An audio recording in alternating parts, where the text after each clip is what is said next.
ভারতের সংবিধান কবে গৃহীত হয়? এই প্রশ্নের উত্তর এবং ভারতের সংবিধান কবে কার্যকর হয় এই প্রশ্নের উত্তর দুটি খুব কাছাকাছি। কেননা 26শে নভেম্বর এবং 26শে জানুয়ারি এই দুটো সাল আমাদের পরীক্ষার হলে অনেক বিভ্রান্তির সৃষ্টি করে।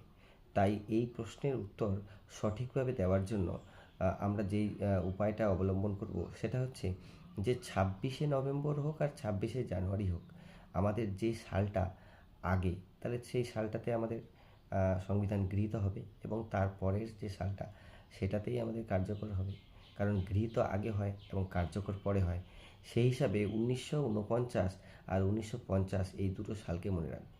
এবার 26শে নভেম্বর 1949 গৃহীত হয় এবং 26শে জানুয়ারি 1950 এটা কার্যকর হয়। সেই হিসাবে আমরা দুটো প্রশ্নের উত্তর খুব নির্ভুলভাবে পরীক্ষার হলে দিতে পারবো। ধন্যবাদ।